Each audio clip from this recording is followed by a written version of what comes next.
The first thing I want to say is I am a little nervous. Estoy ansiosa. And it's weird because I teach all over, and I teach all over Latin America. But what we have here in this room is something very unusual. What we have here in this room are the super influential families, people that really have an impact in the region and developing in the region, and people who, I don't know, in English we say movers and shakers. And it is very rare for me. I don't think I have ever been in a room with this many movers and shakers at once. So for that reason, I want to say it's an honor to be here, but I also think of it as a very, very big responsibility, because you're here giving your time to a topic that, in all honesty, most people don't really care that much about. Actually, that's not the right way to put it. The right way to put it would be, normally, if I show up and I say I'm going to give a talk on the topic of women's leadership, in truth, what do you think are the first 3 words that come to mind? In men. Waste of time, feminism, boring. I can see eyes roll, literally. Guys will be like, oh my God. Half of them will start to get up and leave. So what I want to make clear is that, this is data from a very large family group in the region, and this was just data saying, do you think if you had more women in leadership, you would perform better? And what these data show, I think, is that people are trying to be politically correct, so they all just say 4, which is, I don't really know. 7 would be yes, 1 would be not at all. 4 is in the middle. And this is where people are, which is why I think people don't really want to spend too much time on the topic. Because if you don't think this is related to competitiveness and business strategy and making money, then it is, in fact, a waste of your time. So my goal in these next 2 hours we have together is to try and change your mind. Open it a little bit about this particular topic. And I think I start this way because I had to open my mind. When I moved to Latin America, I came from Harvard University. I worked in the area of experimental psychopathology. I was looking at memory functioning after psychological and physical trauma. I married a Nicaraguan. He says, come back to Nicaragua with me, try it out. I said, okay. And I went to Inkai. So I presume you all know Inkai. Inkai said, you have a PhD, we'll give you a job. We don't really know what to do with you, though. So do something on women. I still remember this. And I was offended. I was like, what? Because I'm the only woman, I got to do something on women? I have no interest in doing anything on women. But I approached the topic the same way I approach any topic in science, which is I looked at the data, and I had to ask myself, why should I look at women? Is there a reason to be paying attention to how women are doing in Latin America? And it turns out there is, and I'm going to present that today. So this talk is not going to be based on feelings or opinions. It's going to be based on hard data and facts. It may not be politically correct. In truth, often I sort of piss off, can I say that? No. I piss off some people, or people don't like it. So what I just want to say is, if I say something that you don't like, I don't know what to tell you. I don't. Also, there is no point in being politically correct. Most of the work I do in the region, I do consulting with multinationals, I'll work for development banks, I'll work for governments even on what to do about policies. If we're trying to be politically correct, we don't go anywhere. You got to be honest about what you think is going on, why this is important, what the barriers are, etc. And if we're not honest about it, we don't make progress. And too often people think they have to say what's politically correct or right. And if we do that, we're not going to get far. So I'm going to start out with what trends involving women and Central and Latin America should business leaders be aware of? Trends that are going to directly impact their ability to remain competitive. So I'm going to go over some trends that I see as relevant to the future of your businesses. Number 1 has to do with education. What's happening with education, you may know this or not, is that right now in the United States and in Latin America, there are more women enrolled in university getting graduate degrees than there are men. So it's fascinating. This is from World Economic Forum gender gap data. A 1 would be perfect equality. For every girl who's in primary, there's a boy. For every girl in high school, there's a boy. For every girl in college, there's a boy. We don't see equality when it comes to gender. What we see now in Latin America is for every boy in a university, there's a girl and a half. So it's gender inequality for men. That would be an interesting topic. Why are men not getting educated like women are? Women are the majority of those completing university degrees in Latin America. No matter what data source we go to in Latin America, we see women being the majority. This is Latin American overall. Am I like blocking your ability to see? Yeah, I'm sorry about that. Okay, why you got to tell me these things? All right, this is percent of population according to tertiary education in Latin America. Yellow is women, green is men.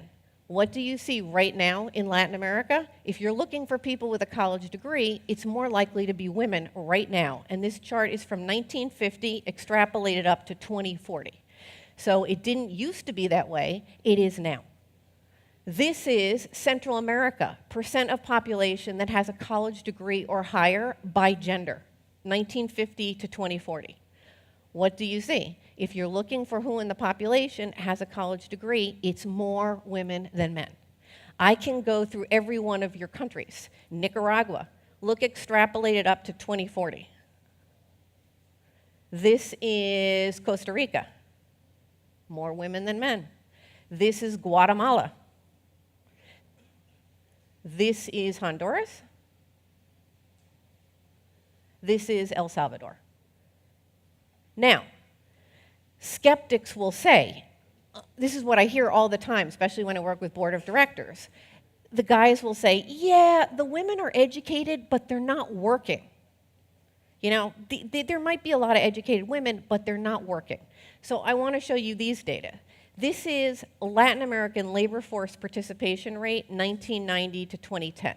The blue is men, the red is women. What you see is a slow and steady increase in women entering the workforce. The ILO estimates right now by 2040, there's going to be gender equality. So for every girl, every woman for every man that's working, there's a woman that's working. This is happening, by the way, globally. This is across countries, different areas of the world, labor force participation rates for women. The point is, women are now flooding into the workforce. We didn't used to work, now we're working. Labor force participation in Latin America and Central America for women has increased faster than in any other region in the world. So, let's talk about talent. Right now, with your businesses, you're always looking for talent. You need people. You need good people. What are you looking for? If you're looking for a college degree and in the workforce, are there more men or are there more women? So think about this. You're reaching out to the talent in your firms, and you need, for many of your leadership jobs, you need somebody who has a college degree, and you need them working. Right now, are there more men or women working with college degrees?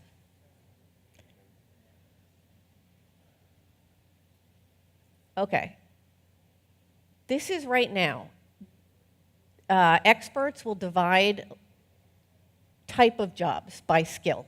So skill 1 is occupations like office cleaners, freight handlers, laborers in the field. You don't need education, you don't need to be technologically savvy. When you start getting to skill 3 and skill 4, you need people who can read, use computers, they're educated.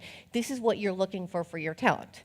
So if you're looking for people that are skill 3 and 4 in Latin America, this is where they are. This is the percent of the labor force with skill 3 or 4 by gender in Latin America. Yellow is women, green is men. This is Central America, percent of workforce that is skill 3 or 4 by gender. Are there more women or are there more men? Yellow is women. Now this is this is from 1995, they're extrapolating up to 2020. So the takeaway from this, and I spend a lot of time thinking about this, if you're looking for your talent, you need people in the workforce that are educated with skill 3 and 4. Right now, there are more women, and it's going to continue to be that way. This is Nicaragua. More women than men that are skilled 3 and 4 in the workforce. This is Costa Rica. This is Guatemala. This is Honduras. This is El Salvador. So the takeaway from this is, if you are looking for talent, meaning educated, skilled employees, there are more women right now in your countries to draw from that are in the workforce than there are men. And that is only going to continue to increase. So this is why whenever I hear this topic of women in leadership being talked about as, oh, it's a niche group, or you're some little minority thing, or let's put you in our diversion and inclusivity programs along with, people of different colors and handicaps and sexual orientation, I start getting confused because they are more than half right now in every one of your countries of the people in the workforce that are skilled 3 and 4, college educated, able to use computers, potential talent. Is talent easy to find for you right now in your firms? I'm going to go with no, because that's what global data is saying. This is, any number of talent shortage surveys you'll see the same thing, is that managers are already saying, all over the world, it's hard to find talent. There's just not enough out there. Right now, the talent, again, is more women than men. And I'm not saying that because, women have more values or they work harder. I'm saying that because that's what the statistics show. Literally in the workforce with talent at college education degrees, skill 4, there are more women than men. Right now, starting about 10 years ago, people in the field of strategic talent management started thinking a lot about why talent was getting harder and harder to find for people globally. They started calling it a war for talent. McKinsey wrote a book about this. And the point was that there are global factors and trends that are already influencing and will continue to influence your ability to get good quality talent into your firms. For example, a big one is the type of jobs are changing. Jobs today require people that are more comfortable with technology. They require people that are able to lead across global contexts. It's a very different type of job, and it's harder to get those people. Number 2, there is aging of the population. You're probably seeing this right now in your companies. People are getting older and they're retiring, and you have to fill them. And number 3, population decelerization. What do I mean by population decelerization? This is world population growth rates from 1950 to 2050. We're still growing, but we're growing less because there are less babies being born. This is regional fertility rates, 1955 to 2045. This is the kind of thing that scares me because in 1955, your average woman was having 5.9 kids, and now by 2045, it will be 1.7. That's below population replacement. This is Central American fertility rates. I hear a lot about teenage girls having too many babies, and they are.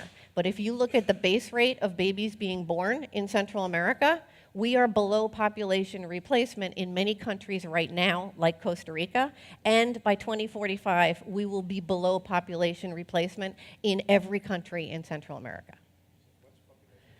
You have to replace you, 2. So you're going to die and you're bringing somebody in. So it would be 2.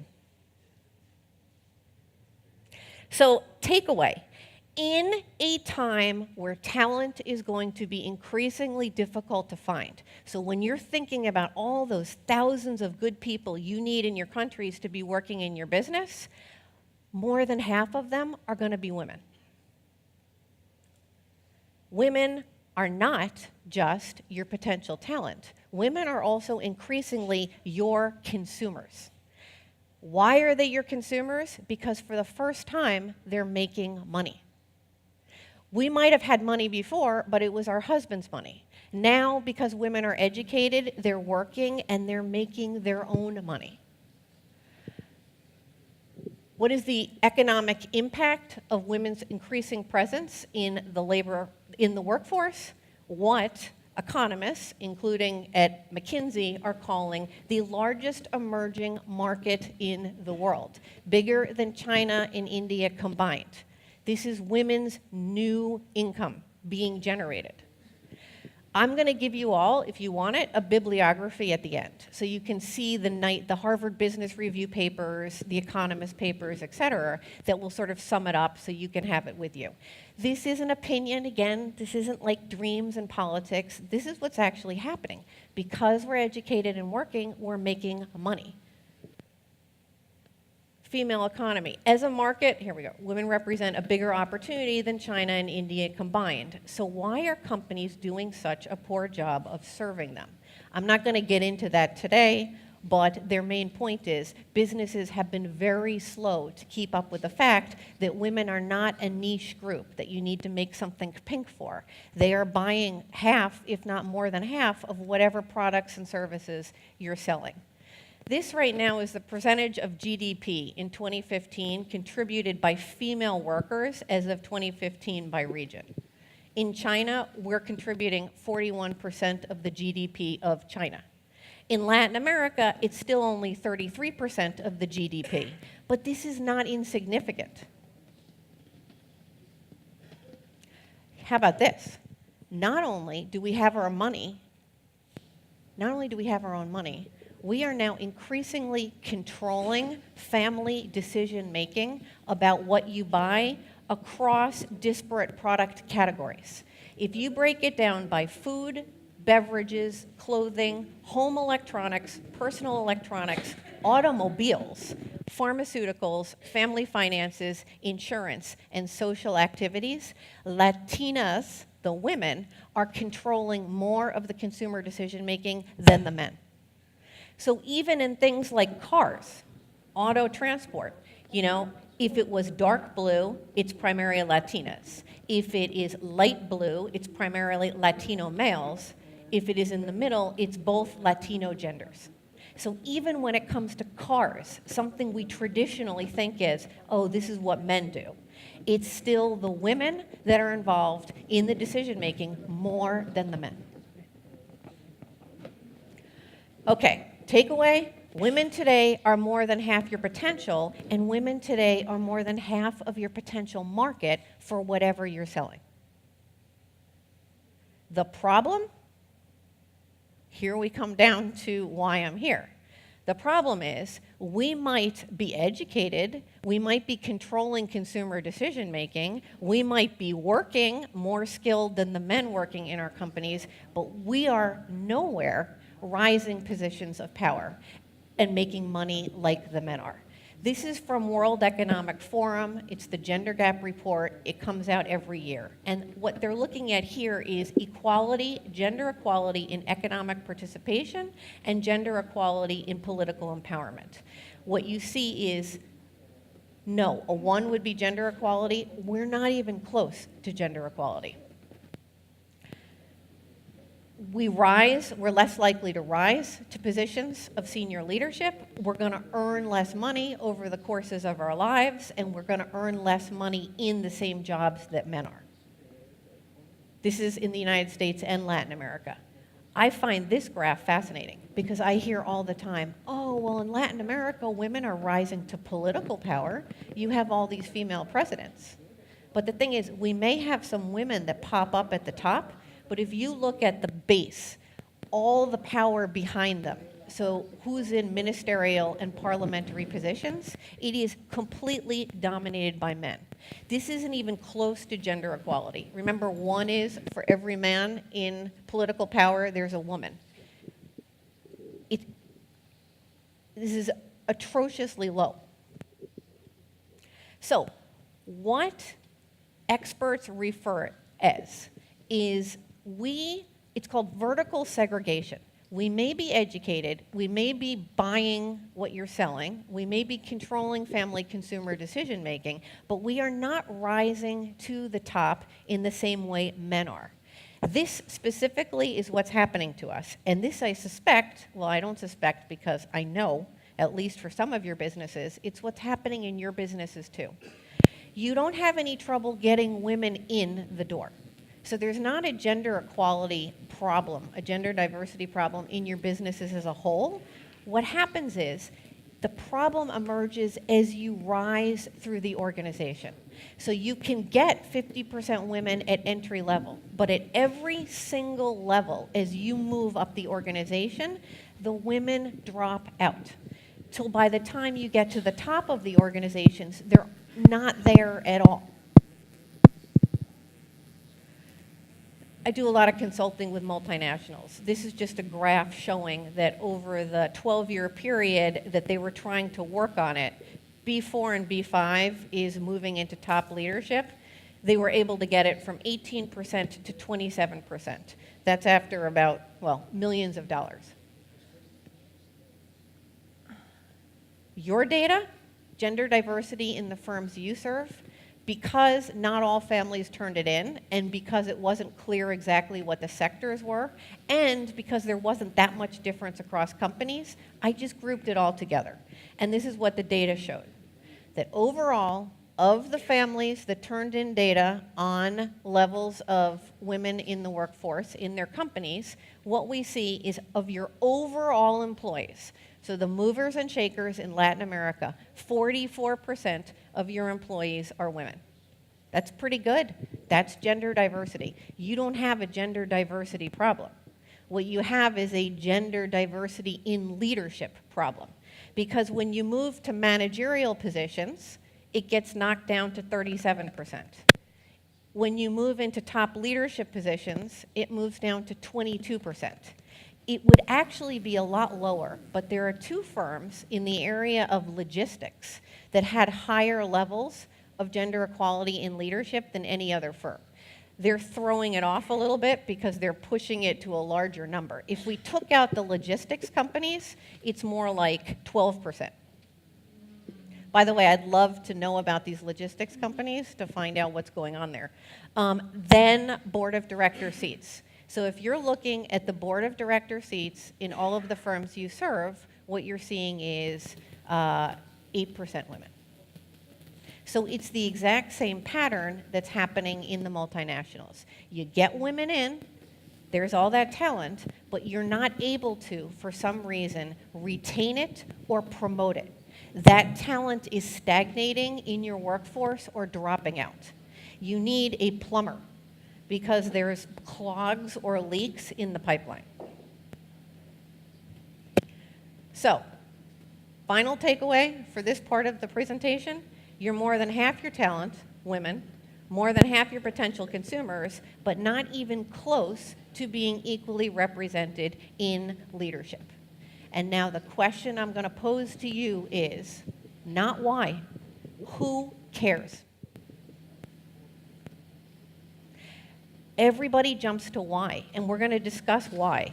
But a better question to start with is, why does it matter? Wait, before we get into that, can I just say one thing? I know some of you are saying, oh, it's a new generation, just give them time. Just give this new generation time and they're going to move to the top.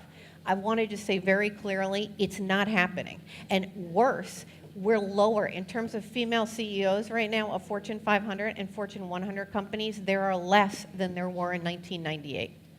This is from World Economic Forum data. This is the index of economic and political power from 26 to 2016. So this is the last year, the last decade. We do not see a difference in levels of gender equality in either the economic area, so this would be private sector, let's consider it, or the political subindex. I'd like two answers.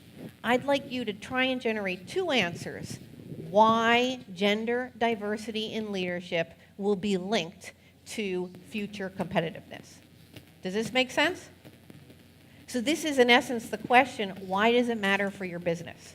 Number two, why are women not represented in leadership? That was the first thing people ask. So six family groups are going to get together and talk about what's happening in your firms. Why are you not getting women into positions of top leadership in your firms?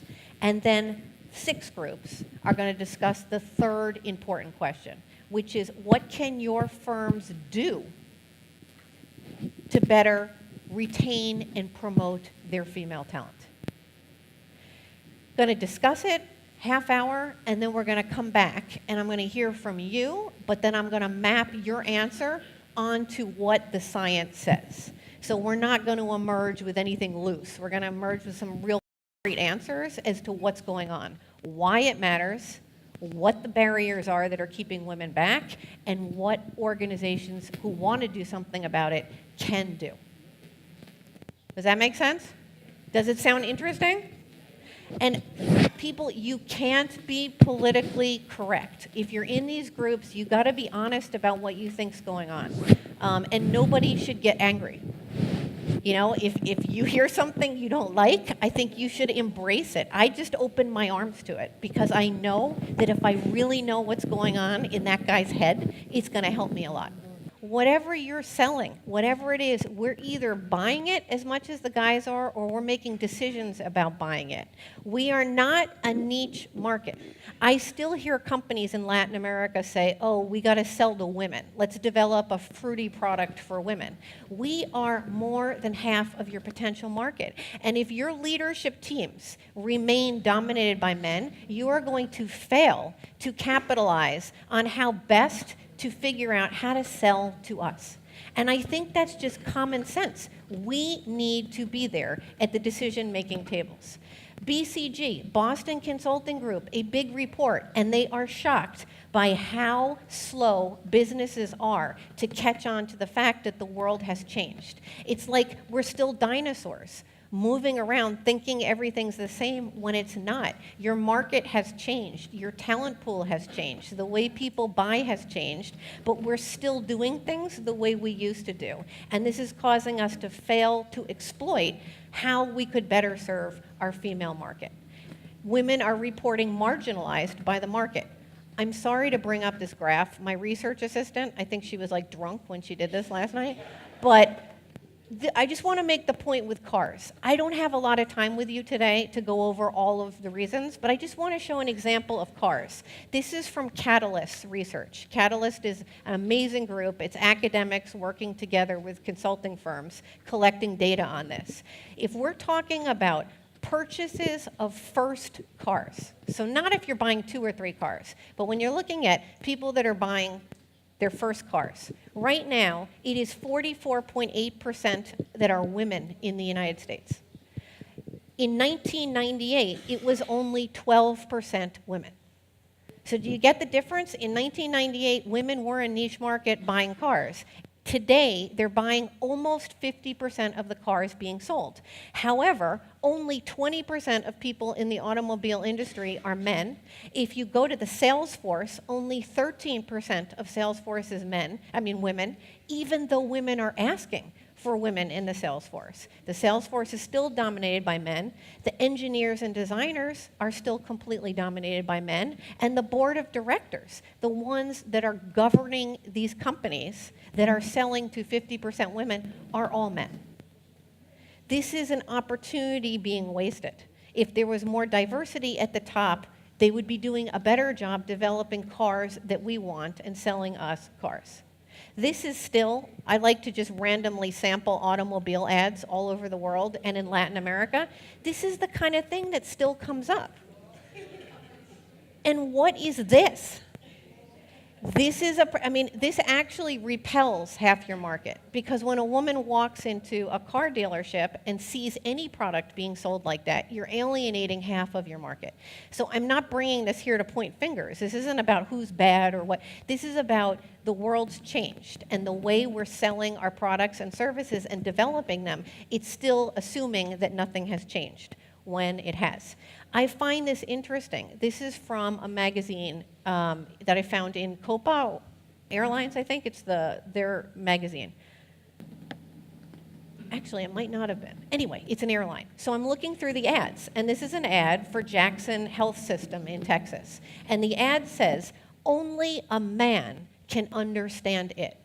And it's talking about prostate cancer. So it's an ad saying, man, if it has to do with your prostate, only a man can understand, so come here. But right now what's happening in the world is every product and service we buy, if you look at who's at the top, it's almost totally men. So from a man's perspective, I think it makes sense. If it's a man thing like prostate, it should be men who are working on it. But right now, for every service and need we have, it is not us equally represented at the table. Right now, this is what we have. And for the point of view of the women, we have Mr. Hansen, who's going to do a survey on our female employees. This is a comic, but this is really what I see everywhere I go in the real world, even in the multinationals. Oh, Vivian, I know, I don't worry, I'm gonna get your feedback because I've got this team here that's going to ask you questions. So we have a great marketing team, and that's enough. But then that marketing data goes to this. And in the end, it's this that is making all of the final decisions, moving resources, et cetera. And I think it would make sense if one woman at least was on that table, because they would be doing a better job marketing to women. There have been epic failures when men try and market to women. Dell took such a hit when Dell Computer discovered that women use computers, and Dell said, wow, women are buying 50% of our computers. We've got to make computers for women. This was considered by advertising age the worst campaign of the decade. Epic failure, outraged women, because the assumption was, I can't bring a computer like that to work. Dell made it pink. Literally, they made it pink. And the thing is, if I asked you men in the audience right now, is this a good idea? I know from past data, you say yes. My students send me stuff like this all the time. This is an ad promoting, it was Dia de la Mujer Trabajadora. And what do we get advertised for the working women? We get advertised kitchen things. And it's not because there's anything wrong with men. It's because we're different. And if you want to figure out how to reach us, you need more of us at the top. So could we do a better job of selling our products and services to half our market, women, if we had more women in leadership? And the answer is yes. Number 2, this group, untapped talent with emotional intelligence. Women are a critical base of your talent pool. Let's get rid of the emotional intelligence yet, because I don't like categorizing genders as being smarter or less smart or more able to double task or whatever. I just want to focus on the fact that it's untapped talent. That right now, because of what I showed you with all of the talent issues, your source of talent is disproportionately women, but you are failing to be able to move them through the organization. They're falling out or they're stagnating. Now, a number of you, when you talked about barriers, you said the barriers to leadership was there weren't enough women who were there in the pipeline to move up. And that's because something's happening in the organizations that is keeping us from moving up. We get stuck at certain levels, managerial, or we just fall out entirely. And this is a tremendous waste of talent, especially when you're all facing a talent crisis that is only going to get worse because of aging, population deceleration, and brain drain. People are now leaving to go other places if they don't like where they are. They're leaving Central America. So it's untapped. And this is why the literature is no longer, human resource literature is saying it's time for you leaders not to ask what's wrong with women, that we can't move ahead. We need to start asking what's wrong with our organizations, that we are failing to be able to pull this talent in, retain it, and promote it. So we're moving from fix the women to fix the organizations in order to do a better job exploiting this gold mine of talent that you have out there. We'll leave that for now. Okay, so in a war for talent, or as it gets worse to find talent, what organizations are going to remain competitive? Is it the ones that are only able to attract and promote 50% of their talent? Or is it the organizations that were able to suck in all the talent that was out there and move it and promote it? Okay, finally, integral approach to company culture, emotional intelligence, empathy, it's not there. The third reason is diverse groups make better decisions. We're running a little short on time. I'm just going to present you the diversity theorem model. These are published in mathematical and economic journals. What it is it's a mathematical evidence that if a diverse group, it's evidence that if you had two groups and the groups were equally talented, but one group was diverse and the other group was not, the diverse group would outperform the non-diverse group in terms of making more innovative decisions. This isn't about getting your house cleaner into your board of directors because you need diversity. It's not about getting my mother-in-law onto the board of directors because we need diversity. It's about making sure you have talented people that are diverse, and then the group is making more innovative, creative decisions. I hear a lot about innovation from business leaders. We need innovation, creativity. If your group is diverse and it's talented, you're more likely to get innovative, creative decisions. Yeah. I'm good with time. 1 o'clock? Okay, perfect. Okay. Again, it's not this is a guy saying it's about time we had a few women on this board, so my next meeting, my wife will be joining us. It's not just diversity. It's making sure you have talent that is represented by both men and by women. Now, I know some of you are here saying, blah, blah, blah, this sounds good, I'm not convinced, is there any proof? I only have 20 minutes, and we have a lot to do, but what I can tell you is there is so much evidence out there connecting gender diversity in leadership with firm financial performance, starting with Catalyst's work in 1997. Where they looked at Fortune 500 companies across the following sectors. They looked at those companies that were in the top quartile in terms of gender diversity and in the bottom quartile, meaning they had almost no gender diversity. And they found that the companies with gender diversity performed better in terms of return on equity and total return to shareholders. This is based on publicly available financial data. So this is nothing hidden, this is nothing transparent. It can be replicated, and it has been replicated.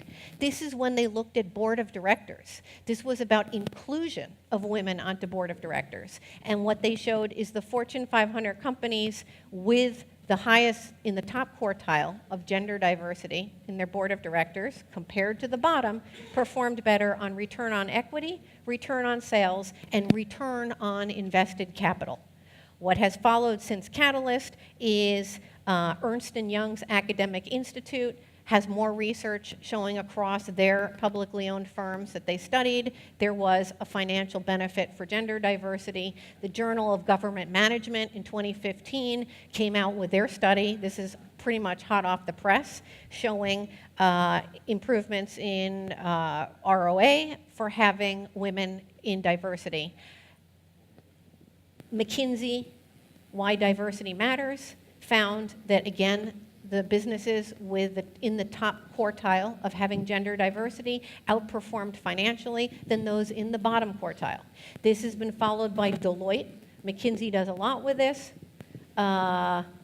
Goldman Sachs has found similar findings. Catalyst, I've mentioned. This is the beginning of a mass of data that is showing that if you look at gender diversity and you correlate it with financial performance, you're seeing a benefit. Now, this doesn't mean that it's the gender diversity that's causing the financial performance improvements.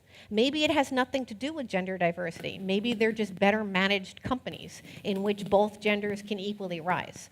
Correlation is not causation.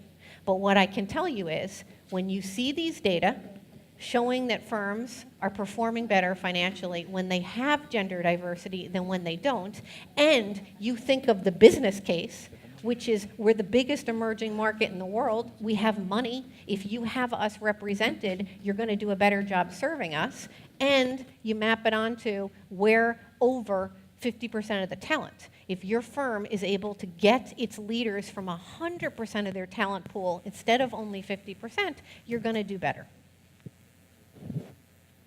So what I want to just say is it's time to start thinking about this gender diversity stuff in terms of the economic incentives. No longer about, oh, women are more emotionally intelligent, you're more sensitive, you're more empathy. I don't want to think that way. I want to be thinking in terms of what businesses are supposed to do, which is make money. And to make money, you got to keep up what's changing in the world. What did Darwin say was the secret to species survival? It's not about how successful you were in the past. It's not how big you are. It's not how influential you are. It's how quickly you are able to adapt to change. And I think this is a very good time for businesses to start thinking more about how quickly are we adapting to the change. Okay. Question 2 and 3. How do we get them there? No, question 2. Why are they not there? I looked at your answers. And you know what's coming up? What's coming up over and over again is the main reason why women aren't getting to the top. And what is the main reason women aren't getting to the top? Say it. Children. The main reason women are not getting to the top is because we are having children. So we are working and we're having children, and it is very hard to do all of it at the same time. Prime years for professional achievement and growth are also the only years that we're able to have babies. That's how God made us. It's a problem. There are only 24 hours in a day. If you have a company when people have to show up in the office at 8 in the morning and stay in the office until midnight, women are not going to get ahead and we're going to drop out. Women do not have wives. I want one. We don't have wives. Now, most men at the top have a full-time wife that's there taking care of the house and the family. We do not have the equivalent. This is a huge issue for us. It is a struggle for me to even get out the door every morning. I love my husband. He's wonderful, but he's helpless when it comes to organizing anything having to do with the kids. I even tell the anecdote that once I went away on business and I forgot to have the maids feed the dog and the dog died. Okay, so, but you women, you know what I'm talking about. There are only 24 hours in a day. Who has more time to devote to the job, the men or the women? But for the sake of time, we have to get on it. How do we overcome this? Just tell me right now. How do we overcome the work-life balance issue? Because there is an answer. Tell me, say it again, loud and clear. Okay, you said something good, flex hours, but I heard flexibility. And is it flexibility for for women, or it's for both? Millennial data is showing so clearly that you know who wants to be able to work remotely? It's men, even more so than women. And men coming out of the top business schools in the world are saying, you give me a job where I have to show up in an office and stay there for 12 hours, I'm not going to go work for you. So what companies are beginning to do is allow employees more flexibility in when and where they work. They still have to be accountable for results. You still have to meet your deadlines and your goals, but we're changing this assumption that a job is an office you go into and stay there all day. Now, you may not believe me, so I'm going to bump ahead to, oh, this is data from Coca-Cola. They let me show it. Men at Coke are saying, if you don't give me more work-life balance, I'm leaving. And this is why Coca-Cola is starting to address this issue, because the attrition rate is so high. They're training the best, and then the best are leaving for jobs that offer more work-life balance. This is Procter & Gamble's rollout. I took it straight from their slides, so that's why it looks kind of weird, but we need to mainstream flexibility. Work is changing. People are connected 24/7. Real-time information flow, global work week, my weekend is different from yours, etc. Employees want flexibility in their work schedules to meet life needs. This is their flex at work statement. My personalized schedule agreed by my manager so that I can continue to deliver my business results, meet my personal needs, and grow my career. Flex for any reason, complying with wage and hour laws, and still be accountable for results and accessible. So this doesn't mean they just go disappear. You know where they are. They need to be accountable for results. But for the first time, we're rethinking the traditional way work is done. And the firms that are doing this are keeping men happy, and they're keeping women happy. Because it turns out men don't want to be in an office all day long either, especially this new millennial generation. So the solution to the work-life balance thing, I don't think it's that we throw up our hands and say, oh, there's nothing that can be done. Women are always going to take care of the kids.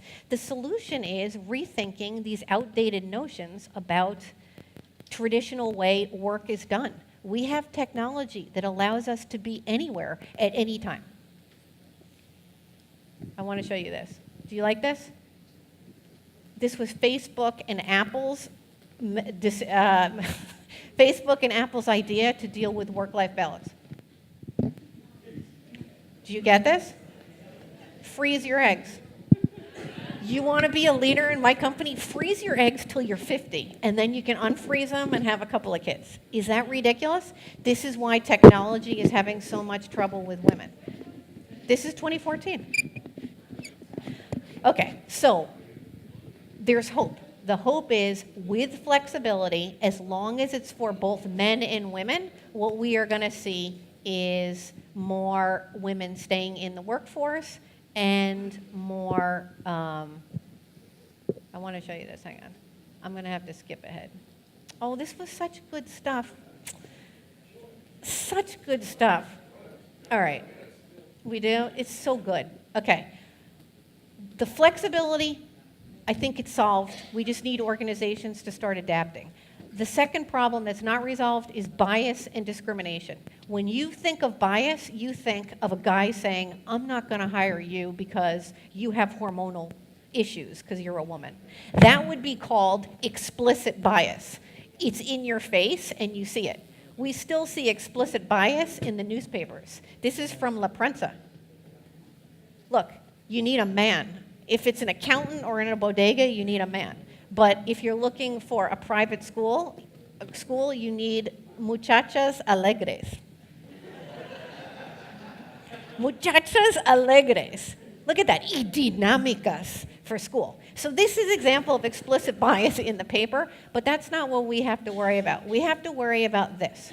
Are you ready? A boy and his father are involved in a car accident. The father is killed, but the boy is taken to the hospital and into surgery. Upon seeing him, the surgeon says, I can't operate on this boy because he's my son.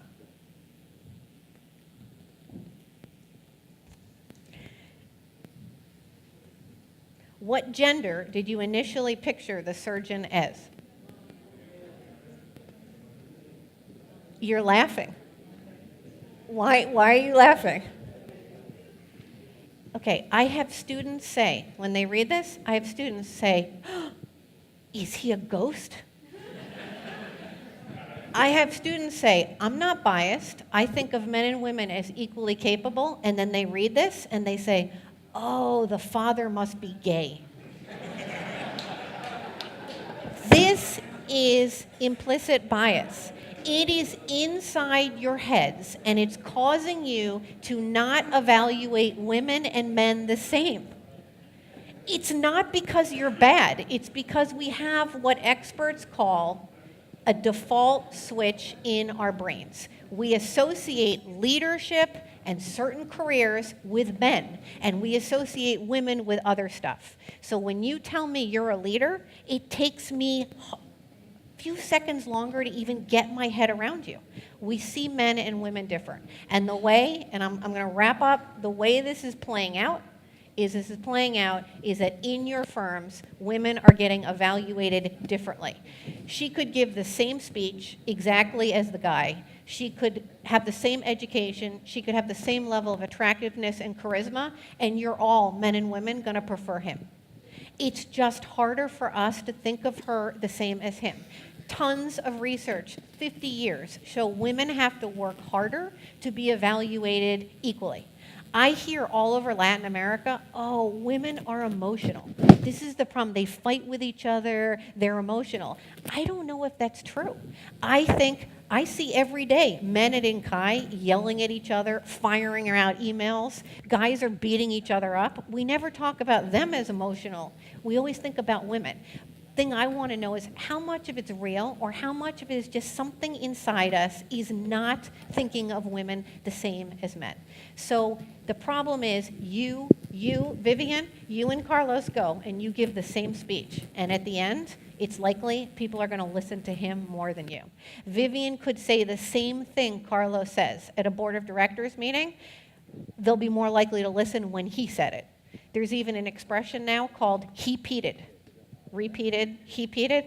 So when it's a man who says it, we're heard differently. The takeaway is there's only one way to get through this.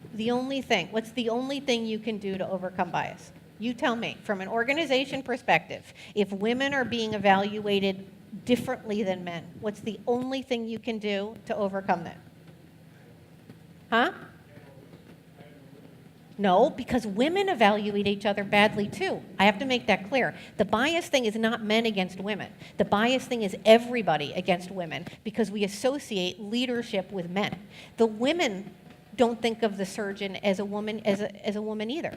This is inside all of us. I'm biased. What can organizations do to overcome the impact of bias keeping women back? Say it again louder. I think that's it. You say, in your firms, we'll all say, I'm not biased. In your laws, maternity leave is only for women. So that means when a baby is had in a family, it is only the woman that takes care of that baby, and it's encoded in your policies. As long as that is the case, women will always take a hit and be looked at as mothers. What firms are starting to do is offer family leave. So it could be the man or the woman that takes care of the child, and then that starts removing the bias and the idea that I'm not going to hire you because you cost more money than your husband. Convenience of having their wives working Right. the hours that the man has. Right. Then they're not as unbiased as they're willing to be in the company. It's true. So you need men to think like that. But in it's their personal very lives as hard well. to change what's inside your head. So you can't change what's inside your head easily. You can change the systems that motivate your behavior. The truth is, the bias is in there. Even knowing you have it doesn't get rid of it. It's in your head. This is why objective recruitment and performance evaluation systems, transparent, based on things that can be measured and not based on things like, do I like this person? Do they have leadership potential? Is this a good fit? You've got to get rid of all of that because it's all contaminated by bias. It has to be objective. Otherwise, people aren't getting judged fairly. About that, right now, do you know that women, we have data at Inkai, women are being asked different questions when they interview jobs. So when a woman goes to interview for a job, they get asked questions about, are you married? Do you have any kids? Are you planning on having kids? Men are getting asked different questions. Multinationals now have laws that you have to standardize the questions for both people because you need to make the performance evaluation system objective. So, in conclusion, issue of bias is tremendous. Suffice it to say, women do not get valuated equally as men. They have to work harder and better to be seen as leadership potential. What we need to do to deal with this is raise awareness that it exists. Get people to understand it, and number two, to the best of your ability at your firm, you want your performance evaluation systems, whatever they are, to be objective and transparent. BlackRock Asset Management Company just finished a case with me and some of my colleagues at Harvard Business School where they completely transformed their performance evaluation system. And I will make this case, BlackRock Asset Management, available for you as sort of a template of what a firm can do when they're really committed to the issue. So, in conclusion, this is it. In conclusion, I just want to say that it has been a total honor for me to have this time. You, again, are the influencers in this region, and like I said, it was a little nerve-wracking to be here, but I value this opportunity so much. And I hope that even in a small way, I may, and you may, by talking with each other, be thinking differently about this issue, in which case we've accomplished something today. And I'm proud to be part of it. All right, thank you.